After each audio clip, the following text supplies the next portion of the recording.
یہ بیان کرنے کے بعد اس کے بعد انسانوں کو ملامت کی ہے کہ تم لوگ در حقیقت یہ بات نہیں ہے کہ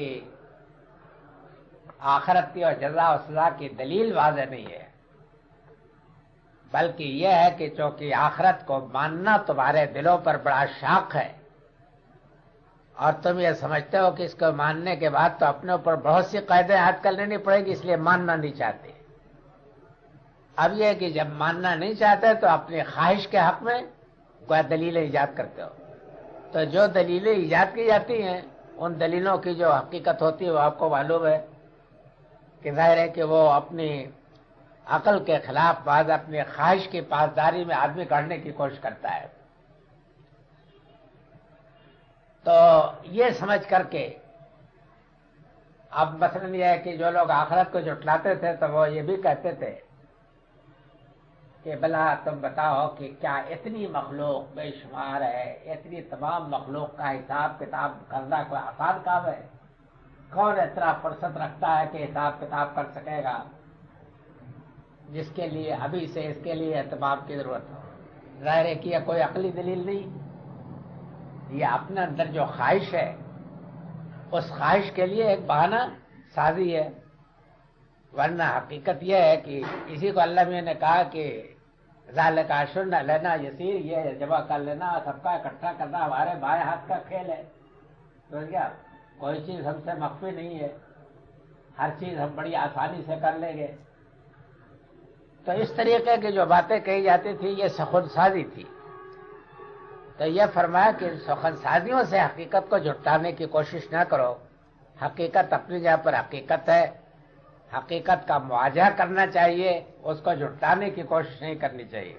اور اس کے بعد یہ ہے کہ خلاصہ بیان کر دیا ہے کہ بہرحال تم جھٹلاؤ چاہے جو کچھ کرو، یہ یاد رکھو کہ جتنے صالحین و ابرار ہیں وہ بہرحال اپنی نیکیوں کا صلہ پائیں گے، اور جو بدکار اور ناہنجار ہیں وہ اپنی جرموں کی سزا بھگتیں گے۔ یہ چیز اپنی جگہ پر اٹل ہے۔ یہی مضمون پچھلی سورہ میں بھی ہے، لیکن اس میں انداز اور ہے، اس میں دلیل اور ہے۔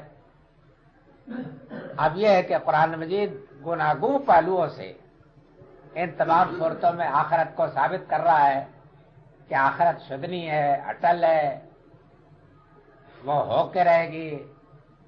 حقیقت کو اپنی خواہشوں کے چکر میں پھنس کر کے جھٹانے کی کوشش نہ کرو، اس دن کو یاد رکھو، اس کے لیے تیاری کر لو، اور ورنہ جب وہ دن آ جائے گا تو پھر اس کے بعد کہاں بھاگ کے جاؤ گے۔ یہ ہے اس سورہ کا مطلب۔ اذا السماء انفطرت، یاد رکھو کہ جب کوئی آسمان شق ہو جائے گا، اور یاد رکھو کہ جب کہ ستارے پراگندہ ہو جائیں گے۔ اس میں ہے کہ وَإِذَا النُّجُومُ انْكَدَرَتْ، اس میں وَإِذَا الْكَوَاكِبُ انتَثَرَتْ یعنی اس کے اوپر اضافہ ہے۔ وہاں تو یہ ہے کہ چونکہ سورج جو ان کا سب کا مرکز ہوگا، جب ان سے ان کا رابطہ باقی نہیں رہے گا تو پھر اس کے بعد سب تاریک ہو جائیں گے۔ اور اب اس کے بعد یہ ہے کہ جس مقصد کے لیے وہ قمقمے سجائے گئے ہیں، ٹاکے گئے ہیں، جب وہ مقصد ہی نہیں باقی رہے گا، وہ شامیانہ ہی کلمہ پہ تمام توڑ پھوڑ کر کے پھینک دیا جائے گا، تو اس کے بعد وہ قمقمے کیا کریں گے؟ وہ بھی تمام پھینک دیے جائیں گے۔ وَإِذَا الْبِحَارُ فُجِّرَتْ وَإِذَا الْقُبُورُ بُعْثِرَتْ، اس میں ہے وَإِذَا الْبِحَارُ سُجِّرَتْ، سمجھ گئے آپ؟ اس سورہ میں اس میں وَإِذَا الْبِحَارُ فُجِّرَتْ۔ اب اس میں ایک فائدہ یہ ہوتا ہے کہ جیسا کہ میں نے اس کے معنی بتایا تھا کہ وَإِذَا الْبِحَارُ سُجِّرَتْ کا مفہوم بھی یہی ہے۔ اس کی وجہ یہ ہے کہ تسجیر کے معنی ہے کہ تنور کو ایندھن سے اچھی طریقے سے بھر دیا تاکہ وہ خوب اچھی طریقے سے بھڑکے۔ تو سمندر جو ہے وہ اس طریقے سے بھر دیے جائیں گے کہ وہ لبریز ہو کر کے اپنے حدود کو توڑ کر کے تمام کوریز پر پھیل جائیں گے۔ سمجھ گیا؟ وہی مضمون یہاں فجرت سے ادا کیا گیا ہے، یعنی وہ اپنے حدود توڑ کر کے اس کے تمام ہر طرف بہا دیے جائیں گے۔ معمولی ندیوں کے سیلاب سے جو کچھ گزرتی ہے وہ آپ کو معلوم ہے، راوی کی تعدیوں کا تو اندازہ آپ لوگوں کو کچھ ہوگا۔ جب دنیا کے تمام سمندر اپنے حدود کو توڑ کر کے بہا دیے جائیں گے تو پھر اس کے بعد اس دنیا کا کیا حشر ہوگا۔ وَإِذَا الْقُبُورُ بُعْثِرَتْ، اور یاد رکھو کہ جبکہ قبریں ادھیڑی جائیں گی، باسرہ مانے ادھیڑنے کے، یعنی ادھیڑے جائیں گے، مطلب یہ ہے کہ ان کے اندر سے جو مردے ہیں وہ سب کے سب وہ لوگ زندہ کر کے نکالے جائیں گے۔ اس میں آپ دیکھ لیجئے کہ دو حالتیں تو بیان ہوئی ہیں، اذا السماء انفطرت واذا الکواکب انتثرت، وہ ہے کہ جن کا تعلق آسمان سے ہے، ستاروں کی پراگندگی اور آسمان کا پھٹنا، اور دو حالتیں واذا البحار فجرت واذا القبور بعثرت، زمین سے متعلق ہے، زمین پہ جو گزرے گی، اور یہ دونوں مثال کے طور پر۔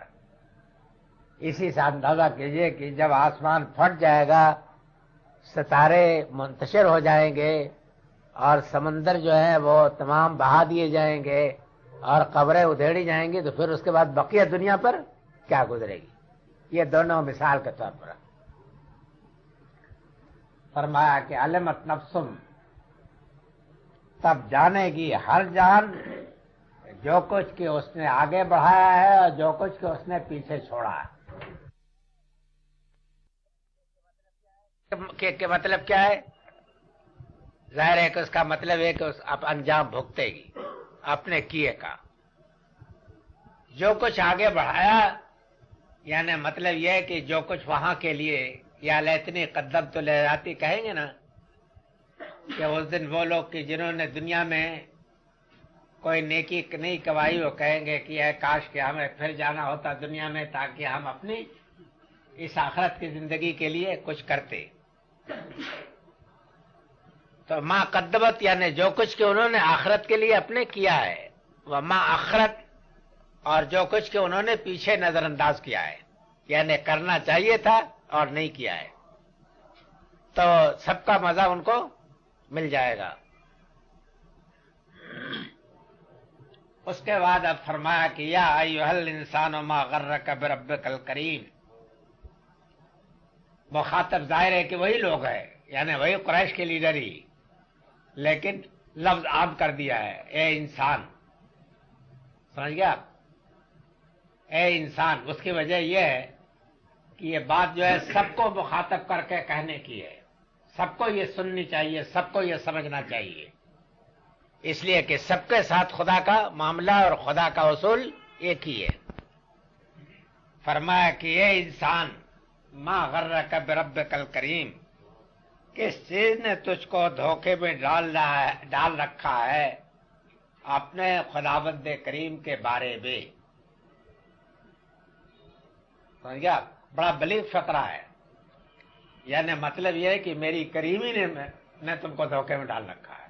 سوال تو کیا ہے، لیکن مطلب یہ ہے کہ میں خوب سمجھتا ہوں کہ تم کو میری کریمی نے دھوکے میں ڈالا ہے، حالانکہ اسی کریمی کے اندر خداوند تعالیٰ کا عدل چھپا ہوا ہے۔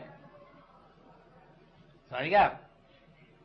مطلب یہ ہے کہ میں نے جو اس فیض کے اپنے فضل کے سے تم کو جو نوازا ہے، تم کو بنایا، تم کو پیدا کیا، تم کو سنوارا، تم کو صلاحیتیں دیں، تم کو قابلیتیں عطا فرمائیں، یہ سب چیزیں دی ہے، تو ان چیزوں کا تقاضا تو ہونا تو یہ چاہیے تھا کہ تم اپنے رب کریم کے شکر گزار بنتے، اس کے قدر کرنے والے بنتے، اور یہ اس پہلو پر سوچتے کہ جس خدا نے میرے اوپر یہ انعامات کیے ہیں، پانی کی ایک بوند کو یہ درجہ بخشا ہے، مجھے ایک دن لازماً اس خدا کے آگے جواب دہی کے لیے حاضر ہونا پڑے گا، لیکن نتیجہ تم نے یہ نکالا کہ خدا نے جو کچھ کیا ہے عنایتیں کی ہیں، کبھی پکڑا تو ہے نہیں، تب اس کے بعد ایسے خدا کی پرواہ کرنے کی کیا ضرورت ہے؟ وہ الٹا نتیجہ نکالا۔ حالانکہ نتیجہ یہ نکالنا چاہیے تھا، ایک شریف آدمی میں اور کمینے میں یہ فرق ہوتا ہے۔ شریف آدمی آقا کی جتنی عنایتیں دیکھتا ہے اتنے ہی وہ کٹتا اور مرتا ہے، وہ سمجھتا ہے کہ بھائی اتنی مہربانی ہے، ان کا اتنا فضل ہے، ان کو ناخوش نہیں کرنا چاہیے، ان کے میرے اوپر بڑے حقوق ہیں، ان کا حق نمک ادا کرنا چاہیے. ظاہر ہے یہ اچھا کمینہ لئیم آدمی جو ہوگا وہ یہ سوچے گا کہ یہ تو بدھو ہے، سمجھ گیا آپ. وہ اس کے قریبی کو اس کا بدھو پن سمجھے گا کہ اس کو کچھ خبر نہیں، یہ کچھ بھی نہیں کرے گا، خواہ کے ملا ڈراتا ہے، سمجھ گیا. اس کی باتیں یوں ہی بھائی تباہی ہے، جس کی کوئی حقیقت نہیں. اب یہ یاد رکھیے، اپنی فطرت سے آپ خود سوال کر سکتے ہیں کہ خداوند تعالیٰ کی کریمی اور اس کی رحیمی سے کیا نتیجہ انسان کو نکالنا چاہیے. وہی نتیجہ نکالنا چاہیے نا کہ جو خداوند تعالیٰ نے یہاں نکالا ہے کہ خدا کے بارے میں دھوکہ نہیں ہونا چاہیے. یہ سمجھنا چاہیے کہ خدا بڑا کریم ہے اور بڑا رحیم ہے، لیکن بڑا عادل بھی ہے، بڑا منصف بھی ہے، سمجھ گیا. ایک ایک چیز کا حساب کرنے والا بھی ہے. یہ پہلو اس کا ہے، اس پہلو کے لیے بھی مجھے تیار رکھنا چاہیے. اور یہ بات بھی ہے کہ اصل انسانی فطرت یہ ہے کہ جس کا جتنی کرم ہے آدمی اس کے لیے اس کی طرف سے اس کے متعلق اتنی اندیشہ ناک رہتا ہے، سمجھیے آپ. جو کریم نہیں ہے اس سے تو اگر فرض کر لیجئے کہ کچھ بے پرواہی بھی ہو جائے تو کوئی خاص بات نہیں ہے، لیکن جو کریم ہے اور اس درجہ کریم ہے اس کی تو ادنا ناخوشی کے لیے بھی آدمی کو بڑا اہتمام کرنا پڑتا ہے کہ کہیں اس کے لیے کوئی بات ایسی نہ ہو کہ جو رنجش کا باعث ہو. اے انسان، کلمہ کہ تو اپنے قدر پہچان. سقراط کا جو معبد بنا ہوا ہے تو اس پر لکھا ہوا ہے یہی فقرہ ہے کہ اے انسان تو اپنے آپ کو پہچان. سمجھے آپ. واقع ہے کہ سارا علم اسی کے اندر مضمر ہے کہ آدمی اپنے کو پہچان جائے. اگر اپنے کو پہچان جائے تو وہ یہ بھی جان جائے گا کہ خدا کے ساتھ اس کا معاملہ کیا ہے اور اسے اپنے رب کے ساتھ کیا معاملہ کرنا چاہیے. اے انسان، تجھے کس چیز نے دھوکے میں رکھا ہے تیرے خداوند کریم کے معاملے میں. یعنی مطلب یہ کہ اس کی کریمی سے دھوکے میں نہ پڑ. وہ کریم ہے تو اس کی کریمی کا جو دوسرا پہلو ہے وہ بھی بڑا اہم ہے، اس کو بھی یاد رکھ.